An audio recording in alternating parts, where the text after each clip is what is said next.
अस्सलाम वालेकुम अमीन भाई। अमीन भाई आज आप बुझे बुझे से लग रहे हो यार, खैरियत तो है? तबीयत सही है आपकी? तबीयत तो सही नहीं रहती। अब घर से निकलो ऑफिस तक आने में कराची के इतने खड्डे होते हैं, तो हमारे जो दिल का पेशेंट तो वैसे ही मैं हूँ, लेकिन इसमें जो है ना साथ साथ गुर्दे भी हिलते, फेफड़े भी हिलते और बैग तो वैसे ही बेचारी हिलती है। तो मैं किस किस को संभालूँ, फेफड़े को, गुर्दे को या बाइक को? तो यहाँ तक आने में मेरा हाल देख लिया सर आपने। यार अल्लाह के ना शुक्रे बंदे हो यार। वो कैसे यार ना ये शुक्र है? शहर इतना खूबसूरत हो गया है, चांद के जैसा।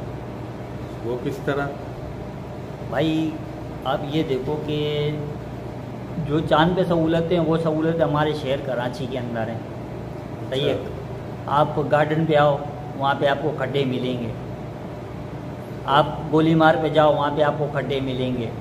सही है। आप गार्डन रोड पे पुलिस हेडक्वार्टर के वहाँ पर आओ, आपको वहाँ पे खड्डे मिलेंगे। आपने पुलिस हेडक्वार्टर का पीछे का इलाका देखा, रामसामी जिसको कहते हैं, वो आधा आपको पानी, जो चांद पे बोला ना कि पानी की सहूलत मौजूद है, वो वहाँ पर जाकर देखो पानी की कितनी सहूलत मौजूद है। ये सही होगा ये इतने खड्डे? यार आप इलेक्शन के अंदर आप लोग जाहिलों को वो कर लेते हो, वोट देते हो और बोलते हो कि कैसे सही होगा। आप वोट का इस्तेमाल अगर सही करोगे तो मेरे भाई ये सही हो जाए।